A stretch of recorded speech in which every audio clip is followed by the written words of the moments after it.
सरकार अभी तक हर हाल में अपने इन तीनों कानूनों को सही साबित करने में पूरी ताकत झोंक रही थी।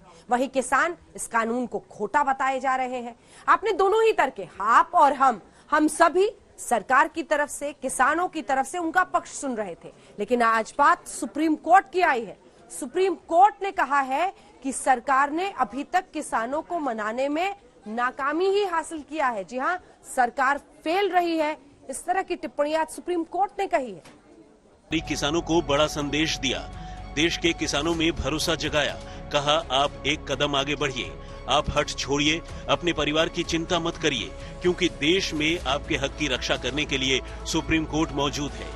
वहीं केंद्र सरकार पर कोर्ट ने तल्ख टिप्पणी की, सीधा संदेश दिया कि केंद्र सरकार ने आंदोलन खत्म कराने के लिए काम ठीक से नहीं किया, अपनी अहम जिम्मेदारी नहीं निभाई, यहाँ तक कि तीनों कृषि कानूनों को बनाने से पहले फुल होमवर्क नहीं किया। वहीं कोर्ट ने किसान आंदोलन में पॉलिटिकल एंगल खोज रही पार्टियों को भी मैसेज दिया, ये सीधा मैसेज, नो पॉलिटिक्स प्लीज।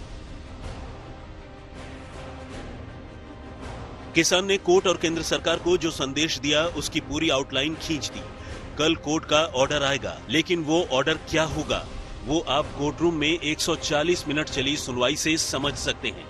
यानी chief justice AS. Bobde, justice AS. Bopanna और जस्टिस बी. रामसुब्रमण्यम ने क्या क्या कहा। सबसे पहले उस समाधान का रास्ता जो डेडलॉक को खत्म करा सकता है।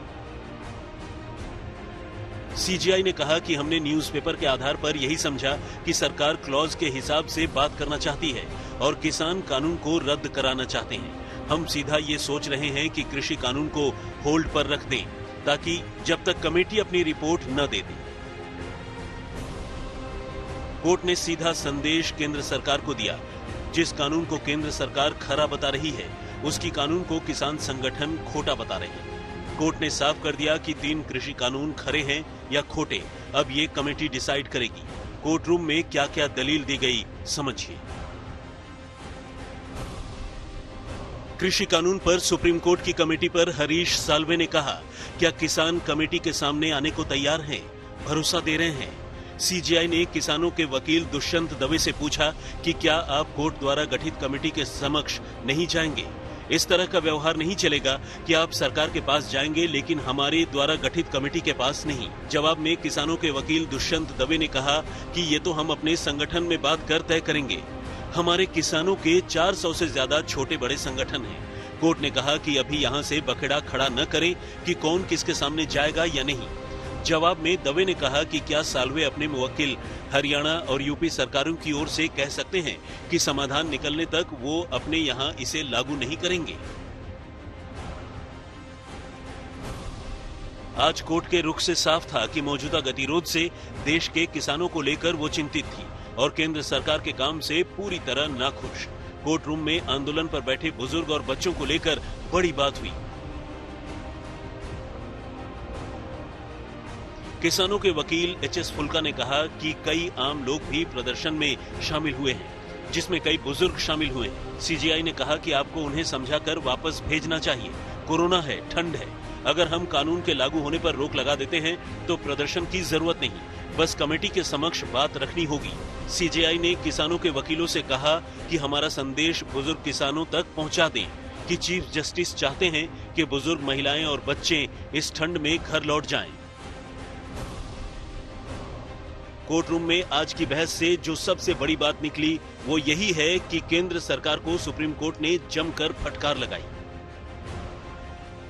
सीजीआई ने कोर्ट के समक्ष पक्ष रख रहे अटॉर्नी जनरल को कहा कि हम बड़े दुख के साथ कहना चाहते हैं कि आप समस्या का समाधान नहीं कर पाए। आपने ऐसा कानून बनाया है कि जिसका विरोध हो रहा है, लोग स्ट्राइक पर हैं। यह आपके ऊपर है कि आप इस समस्या का समाधान करें। जवाब में अटॉर्नी जनरल ने कहा कि कानून पर तब तक रोक नहीं लग सकती जब तक कानून मौलिक अधिकार संविधान के प्रावधानों के खिलाफ न हो।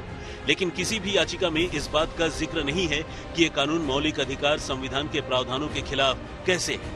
कोर्ट ने जवाब दिया कि हम ये नहीं कह रहे हैं कि हम किसी भी कानून को तोड़ने वाले को प्रोटेक्ट करेंगे। कानून तोड़ने वालों के खिलाफ कानून के हिसाब से ही कार्रवाई होनी चाहिए। हम तो बस हिंसा होने से रोकना चाहते हैं। सुप्रीम कोर्ट ने सोमवार की सुनवाई में संकेतों में अपना संदेश दे दिया है। दूसरे शब्दों में कहें तो सुप्रीम कोर्ट ने आज की सुनवाई और उसमें अपनी टिप्पणियों के जरिए किसी भी तस्वीर की आउटलाइन तो खींच दी है। मंगलवार को होने वाली सुनवाई में इसमें पूरे रंग भर जाएंगे और तस्वीर स्पष्ट हो जाएगी। बस इंतजार कीजिए हमारे साथ। आप आज की 140 मिनट की सुनवाई से कल के ऑर्डर को समझा जा सकता है कि कोई न कोई समाधान जरूर निकलेगा। संजय शर्मा, दिल्ली, आज तक।